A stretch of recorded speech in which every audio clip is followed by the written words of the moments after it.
Record. It looks like it's recording. Yeah, we're on. So question 1 is, what is the most ancient artifact you have at your museum? See, this is a tricky question because the artifacts that we've got cover sort of everything from prehistory onwards. So there are some very, very old items.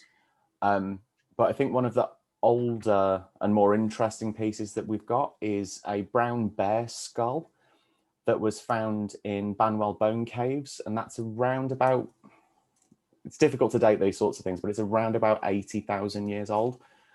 And the reason I quite like that one is it shows what a different landscape Weston used to be. And even quite close to the heart of Weston as well. There's a cave system in Uphill, and they found things like the remains of wolves and reindeer, but there's also some strong evidence to show that there were woolly rhinos in the area as well. That is actually really interesting. It's honestly, if you dig into it, it's quite a fascinating thing to have a look at the animal life in and around Weston, sort of prehistoric times, because it shows that the environment was a lot different to how it is now. It was a lot colder. It was a little bit more Arctic tundra than it is now. I mean, it's still pretty windy, but it's not as Arctic. Sort of replaced it with rain now. Yeah, much more rainy than snow. Yeah, indeed. Question 2: what do you think? Hold on. What do you think? I completely failed with a question, man. What do you think caused Weston-super-Mare to become a popular tourist attraction? This is a difficult question because there's two schools of thought on this. And it was something that was covered in an exhibition that we had just before lockdown, actually. Historic England did a lot of work to put a book together, mostly focusing on built heritage. And part of that was an exploration into how Weston became Weston, basically. And it was called From Village to Town. So Weston used to be this quite relatively small fishing village and developed over time. And some people say that it was going to get big anyway. But realistically, it was the railway. When the railway first came to Weston, that's when things really started to change. So the first railway was opened up to the public in Weston in 1841.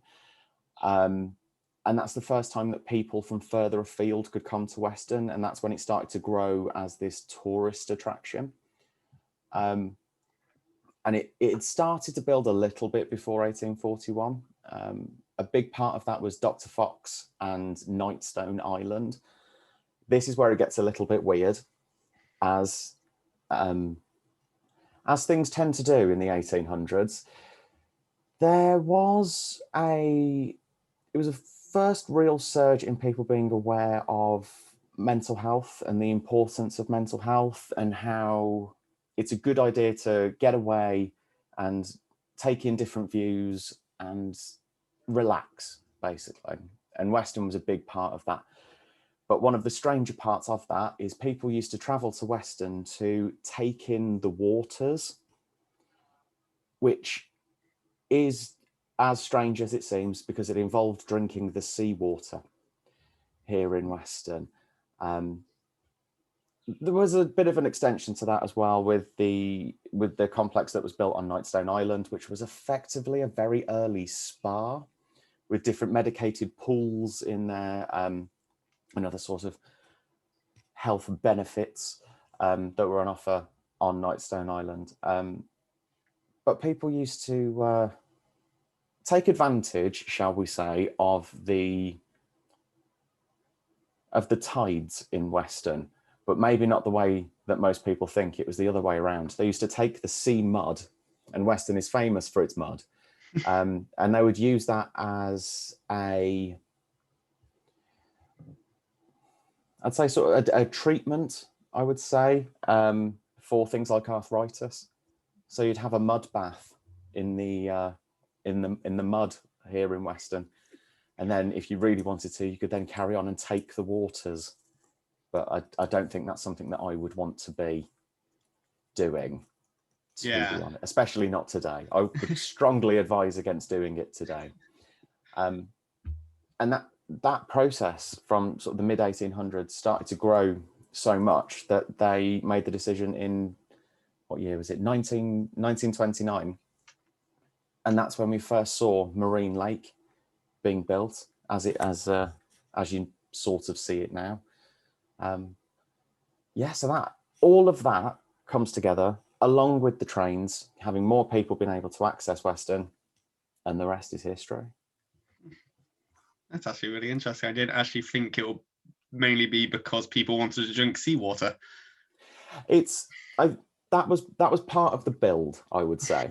And then when the access improved, the more people were able to take advantage of coming to Weston.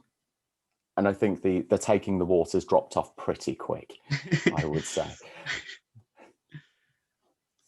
Question 3, I believe. Yeah. What inspired Clara's Cottage?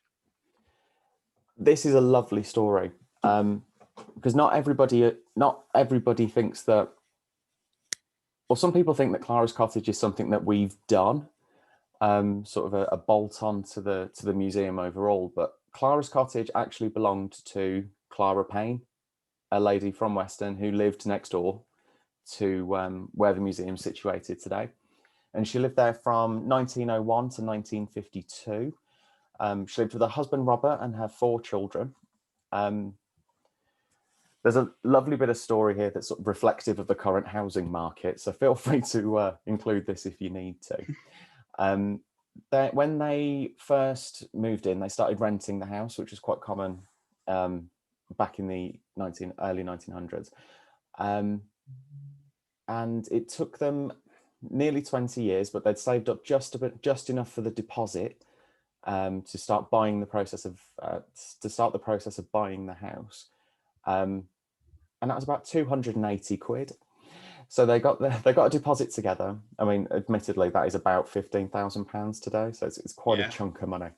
And then in 1952, when Clara did pass away, the cottage stayed in the family for a long time, up until for another 40 odd years, until 1985, when the museum purchased the house from Clara's grandson, a chap called Jack. And if you ask some of the older residents, especially in and around the Burlington Street area, there's a lot of people who know Jack, or who knew Jack, including some of our volunteers. So that family has been intrinsic to Weston. And she used to use the house as a bit of a boarding lodge. So she'd rent out one of the rooms. So people were staying there for a very long time. And then luckily we were in a very good position back in 1985 to make that purchase. And it's been with us ever since, and hopefully for a long time in the future. Question 4. Personally, what is your favorite thing on display? This is such a complicated question, this one. I love it. I'd say we've got so many different pieces, and some of them have got a real personality. Like our ichthyosaur, or sea dragon, we've named him Brian. He's really cool. We've got Rusty the dog, who is it's an Iron Age skeleton of a dog that was found up on, where was he found? I think it was somewhere near Welbury, so quite close. And he's become our mascot.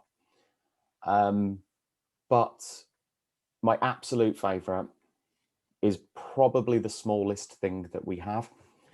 And it's pieces of carbonised grain that were found up on Welbury Hill Fort when they were doing the original excavations in sort of the late 1800s. The reason I love the carbonised grain, because without that single artefact, Weston Museum would not exist in any way, shape or form. And it all comes down to a chap called William Mabel. So William Mabel started off his career as a shoemaker, and then I like to sort of think of him as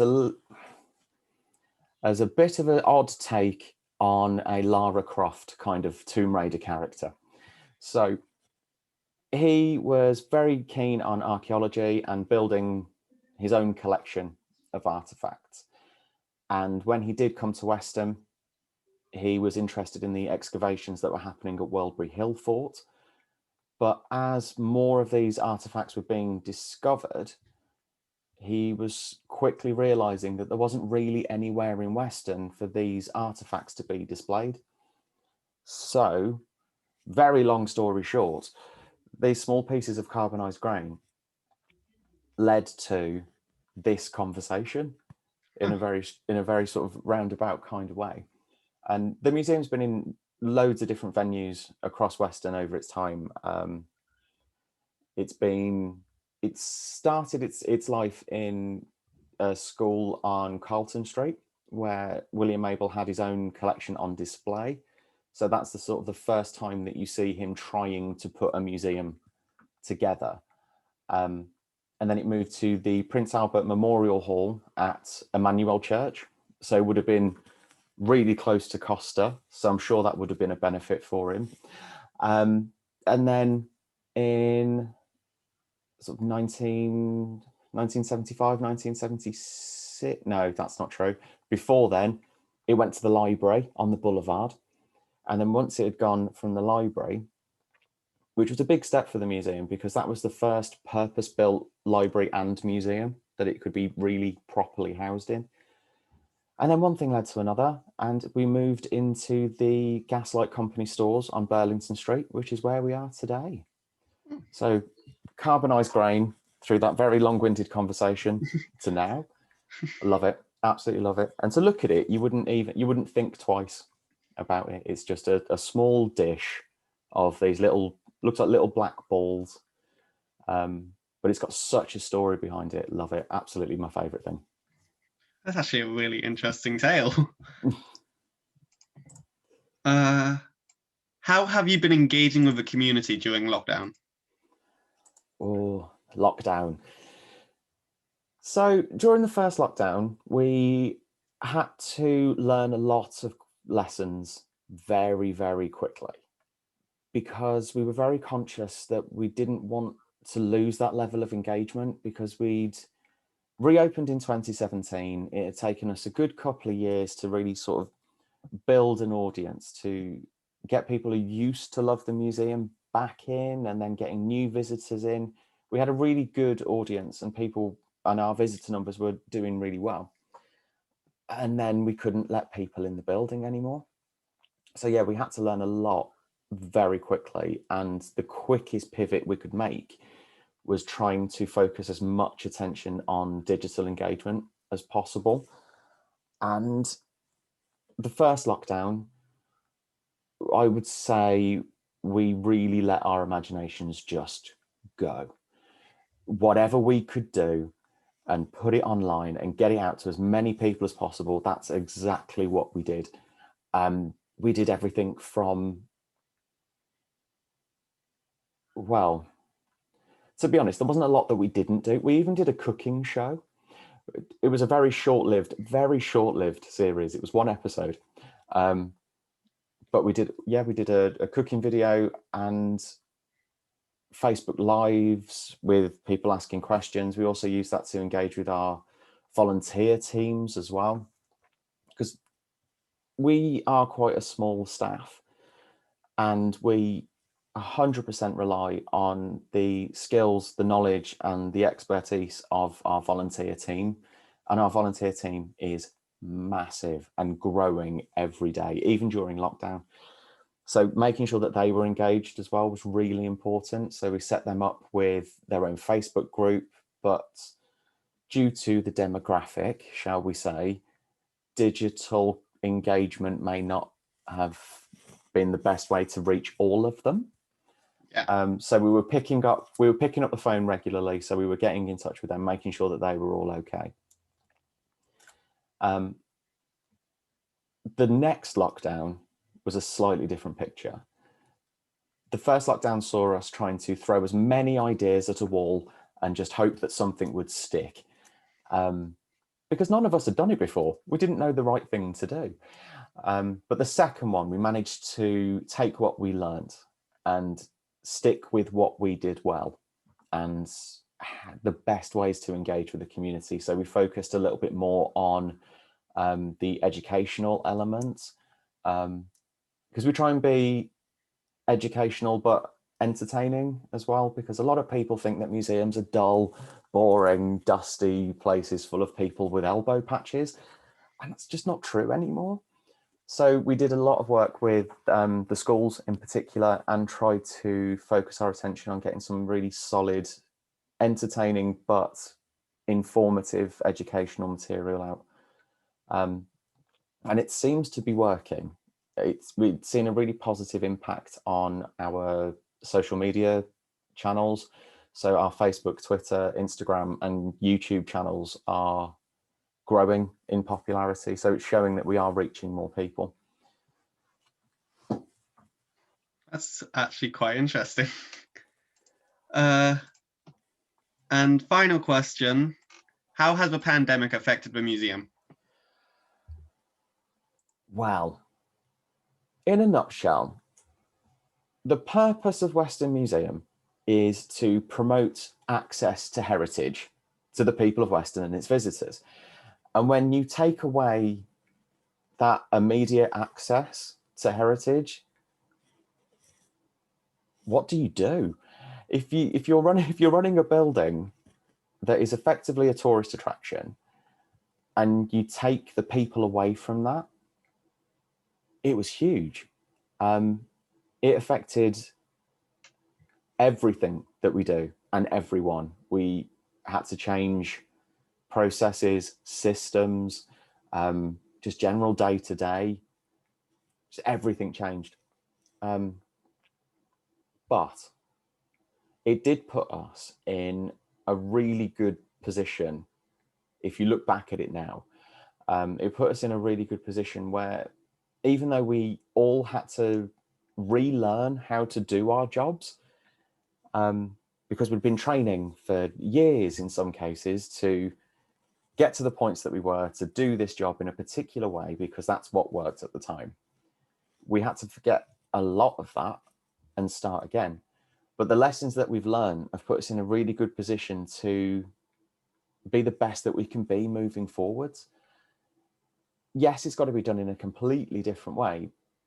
And the learning curve was steep and incredibly difficult.